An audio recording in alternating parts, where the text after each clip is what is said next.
Well, Thomas Hardy, a name comes to my mind. I know nothing about him. I had a name the other day, didn't I? And I felt strongly to check out to the writer of On the Road to Mandalay. Well, two of the names have come absolutely crystal to me. Mandalay, of course, I tracked down because I was quoting on Mandalay, and I thought I should know more about this chap. But the other two, but the strange thing of the other two is the names come out of the blue to me, in that I knew nothing about either of them, except they were people's names of the past. I mean, I knew they were famous in some English sense, narrowly English perhaps, but in a sense because they're obituaries, summaries of a person's life, but it's with some sort of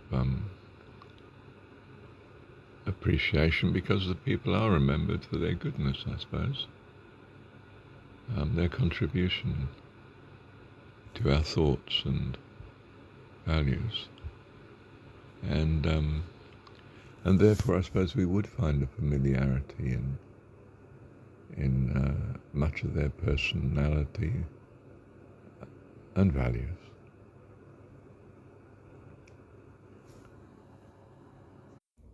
But in all three cases, well, we're not treating them as saints or gurus.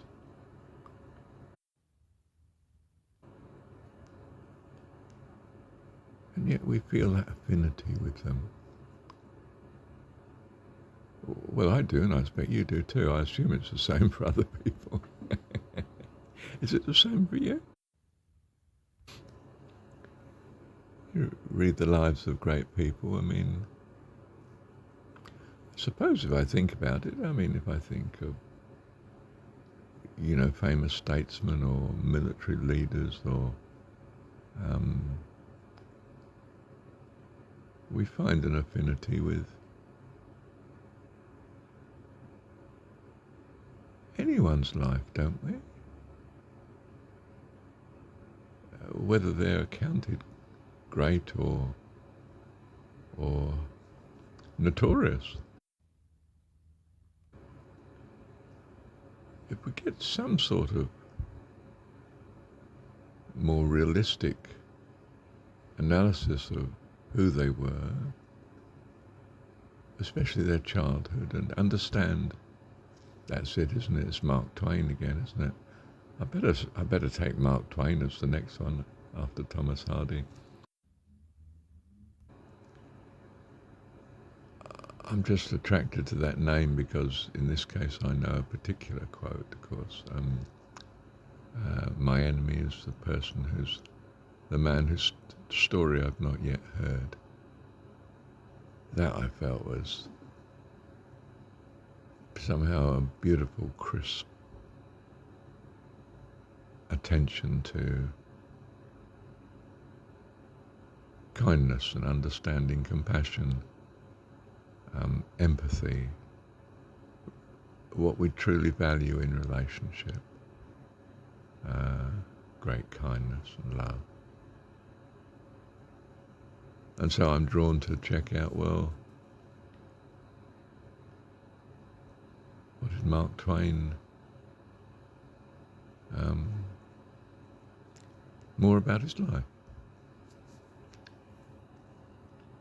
Oh, I've just done a Google search. It was Thomas Merton was the other name, wasn't it?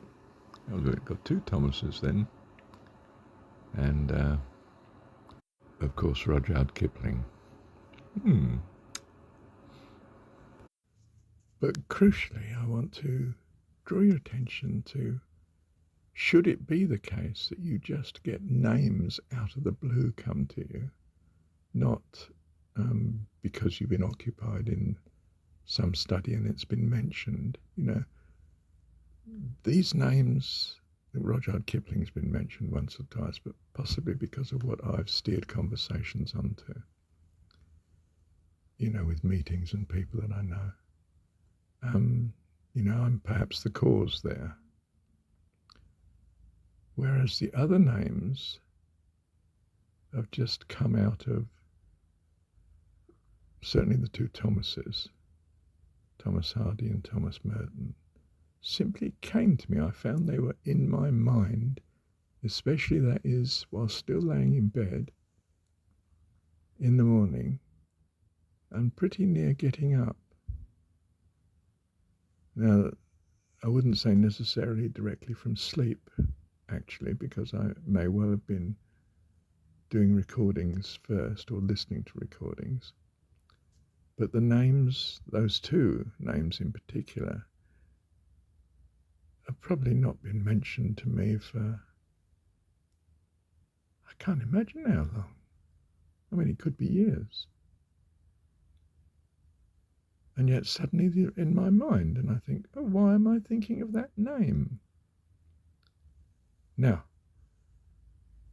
I take perhaps you might think an over-optimistic view, but I'm trusting that God puts these things in one's mind, and much of, if not all of our thoughts are coming from God. Everything, in fact, the thinking is being done in God's mind. We are simply using the facility. It's a strange way of saying it, but in some sense, the thinking's not done here. The thinking's done in the fabric of the universe, perhaps, or even beyond. I think actually in the fabric of the universe, what we see as space is anything but space, really. At the very least, it's an incredible confusion of electromagnetic waves coming and going in all directions. And at the most,